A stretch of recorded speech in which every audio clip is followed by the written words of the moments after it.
Good morning everyone. ये जो छोटा सा वीडियो मैं अभी रिकॉर्ड कर रहा हूं आप लोगों के लिए, इस वीडियो के अंदर पीसीएस प्रीलिम्स एग्जामिनेशन के नोट्स किस तरह से क्राफ्ट हम लोगों ने करने हैं, किस तरह से वो नोट्स कॉम्प्रिहेंसिव होने चाहिए और वो नोट्स सेंट्रलाइज होने चाहिए, उन बातों पे ध्यान देंगे कि उन नोट्स को पढ़ के आपका पीसीएस प्रीलिम्स निकलना चाहिए वो काफी इंफॉर्मेटिव होने चाहिए, कॉन्सेप्चुअली ड्रिवन होने चाहिए। और जिस तरह का पीसीएस एग्जामिनेशन का नेचर पास्ट में रहा है 2021 से पहले और 2021 वाला, दोनों पैटर्न को वो केटर करना चाहिए, क्योंकि नॉट नेसेसरली किसी भी प्रकार का पेपर आए you should able to tackle it. तो ये जो मैं वीडियो बना रहा हूं ये कंटेंट एनरिचमेंट है। हम क्या करते हैं, सेम सेट ऑफ नोट्स को मल्टीपल टाइम्स रिवाइज करके जाते रहते हैं और पेपर देते रहते हैं और पेपर क्वालिफाई नहीं होता। हमें समझना पड़ेगा कि देयर इज अ लिमिटेशन, कि आपने जिन सोर्सेज से नोट्स बनाए हैं उन सोर्सेज की लिमिटेशन होगी कि उसके अंदर उतना ही कंटेंट था, उस कंटेंट से उतने ही मार्क्स आ सकते थे, क्वालिफाई करने जितने मार्क्स नहीं आ सकते थे। तो आज के इस वीडियो में मैं बता रहा हूं कि आपने मार्क्स इंक्रीज कैसे करने पीसीएस प्रीलिम्स एग्जामिनेशन में। अब देखिए, सबसे पहले आप पढ़ते हैं कोई रेफरेंस बुक। रेफरेंस बुक का मतलब क्या है कि आप लोगों ने पढ़ी होगी लक्ष्मीकांत, आप लोगों ने पढ़ी होगी स्पेक्ट्रम, आप लोगों ने पढ़ी होगी जीसी लियोंग, गोचिंग लियोंग, या माजिद हुसैन साहब की geography of India, multiple Ramesh Singh साहब की जो है इकोनॉमी पढ़ी होगी, तो मल्टीपल किताब पढ़ी होगी, या आपने शंकर आईएएस की किताब पढ़ी होगी जो कि एनवायरनमेंट को केटर करी, तो आपने रेफरेंस बुक्स पढ़ी, आपने एनसीईआरटी भी पढ़ ली, आपने तमिलनाडु बोर्ड की किताबें भी पढ़ ली और इन सारी किताबों से पढ़ के अपने बना लिए नोट्स। इन नोट्स को बना के अब आप बार बार इन नोट्स को पढ़ के जा रहे हो और इनसे आप अपेक्षा करते हो कि पेपर क्वालिफाई हो जाए। आपको समझना पड़ेगा इन नोट से केवल 60% ही आपके पेपर के अंदर, कट ऑफ अगर 100 है तो आपके केवल 60 मार्क्स आ सकते हैं। अगर 200 में से, मान लीजिए अज्यूम करते हैं 200 में से 100 कट ऑफ है, तो आपके 60 मार्क्स ही आएंगे इन सोर्सेज से पढ़ के कि these are the basic sources, these are the basic sources. ये सब कुछ नहीं है, इस बात को समझना पड़ेगा। These are the basic sources, इनकी लिमिटेशन है। इवन जैसे आजकल सिविल स्टैप का एक क्रैश कोर्स चल रहा है, फ्री क्रैश कोर्स है, उसमें भी कंटेंट दे रहे, अच्छा कंटेंट है, उस कंटेंट को भी पढ़ के ज्यादा से ज्यादा आपके 65% मार्क्स आ जाएंगे, इससे ज्यादा नहीं आएंगे। आपको समझना पड़ेगा कि बेसिक कोर्स में इतने ही मार्क्स लाना संभव है।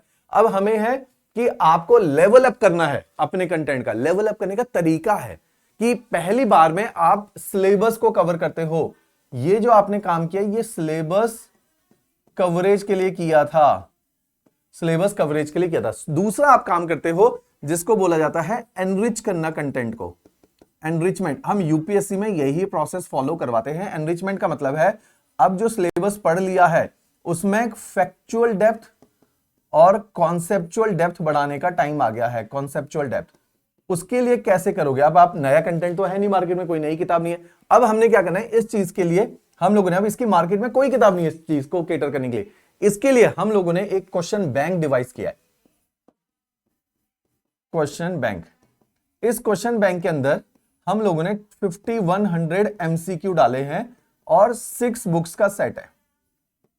किस लेवल के क्वेश्चन है? ये बेसिक नहीं है, इसके अंदर हमने लेवल 2 के क्वेश्चन डाले जो कि मीडियम लेवल के क्वेश्चन है। कितने डाले लेवल 2?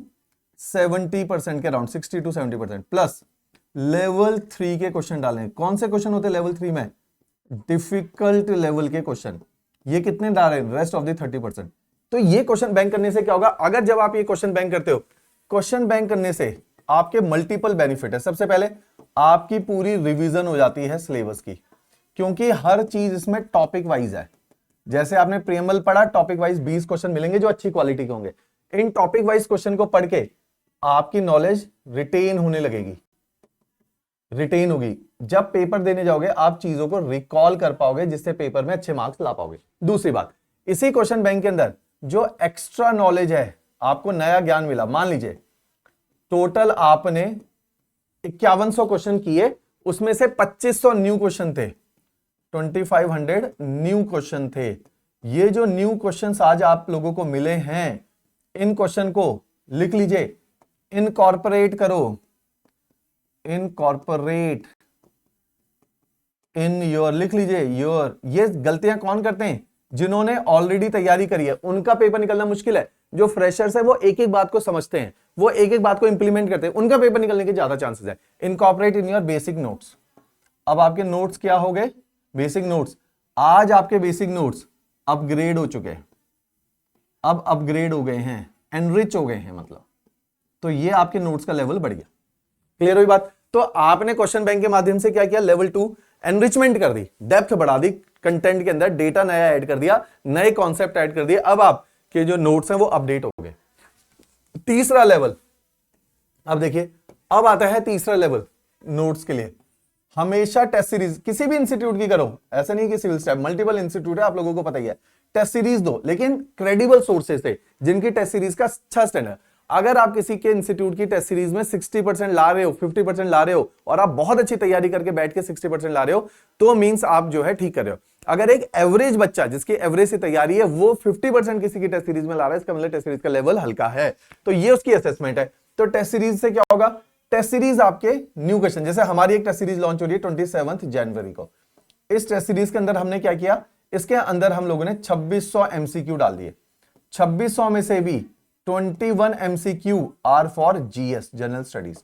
इसके अंदर भी आप देखिए, मान लीजिए 2100 है ना, 2100 एमसीक्यू आपने जनरल स्टडीज के लिए किए। अब आप जब ये टेस्ट देंगे, अब आपकी क्या हो रही है, असेसमेंट। असेसमेंट के बाद क्या होगा, आप देखेंगे आपके कितने मार्क्स आते हैं, जो आपके लूप होल्स हैं वो फिल होने लगेंगे, आपको पता चलेगा कैसे गलतियां कर रहे हो आप, और न्यू नॉलेज मिल रही है। न्यू नॉलेज क्योंकि नए क्वेश्चन है। न्यू नॉलेज कितनी मिली, मैं ये मानता हूं कि 40%, 2100 में से मान लीजिए आपको 40% नई नॉलेज मिली, तो 40% का मतलब है कि 840 नए क्वेश्चन किए आपने उस दिन। तो ये जो 840 नए क्वेश्चन किए, incorporate in your basic notes, लिख लीजिए, incorporate in your basic notes, incorporate in your basic notes. तो ये किया आपने अपने बेसिक नोट्स में, उनको इनकॉर्पोरेट किया। आज आपके नोट्स में क्या क्या, देखो आपके नोट्स में हर वो चीज है जो चाहिए इस पेपर में। क्या है, बेसिक बुक्स। कौन सी basic books, reference book, NCERT है, तमिलनाडु बोर्ड है, साथ में आपने डाल दी रेफरेंस बुक।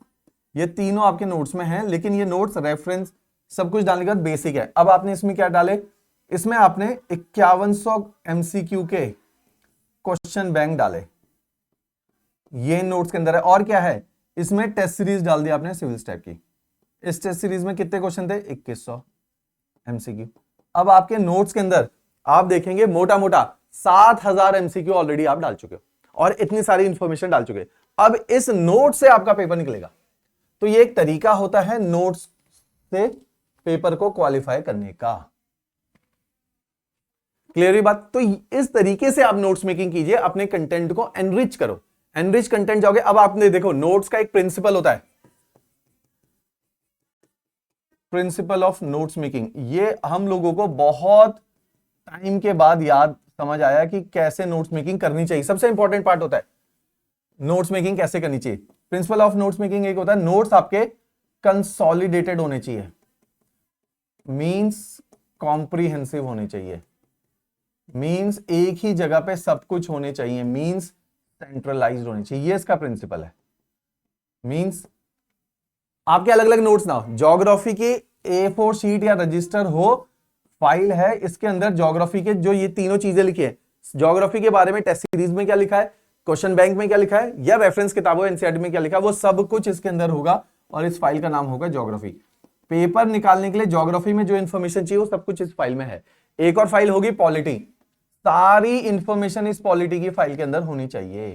पॉलिटी तो नोट्स क्या है, centralised, easy to revise. Centralised notes की ब्यूटी क्या है, याद रखो, इजी टू रिवाइज। बहुत सारे लोग नोट्स मेकिंग में गड़बड़ कर देते, उससे क्या होता है, नोट्स इजी टू रिवाइज नहीं हो पाते। तो वो क्या कहते हैं, 5 फाइलों में नोट्स बना देंगे या डायरेक्टली बुक से पढ़ने लग जाएंगे। तो नोट्स मेकिंग अगर आप अच्छे से नहीं करोगे, आपका पेपर गड़बड़ हो जाएगा। तो नोट्स मेकिंग ज्यादा इंपॉर्टेंट एरिया है। तो सेंट्रलाइज्ड होनी चाहिए, कॉम्प्रिहेंसिव, सब कुछ इसी नोट्स के अंदर होगा, इसके बाहर कुछ भी नहीं रहेगा, कॉम्प्रिहेंसिव हो गया। क्लियर। कंसोलिडेट, सब कुछ इकट्ठा कर लो इसके अंदर, इसके बाहर एग्जिस्ट ना करे। आपके पेपर निकालने के लिए जो नॉलेज चाहिए, इंफॉर्मेशन चाहिए, सब इन नोट्स के अंदर होगी। तो ये एक तरीका है जिससे आप अपने कंटेंट को एनरिच करते हो। क्लियर हुई बात। तो इस तरीके से आप नोट्स मेकिंग कीजिए, तो आपके अच्छे मार्क्स आएंगे, पीसेस क्वालिफाई होगा। राइट, चलो, थैंक यू एवरीवन।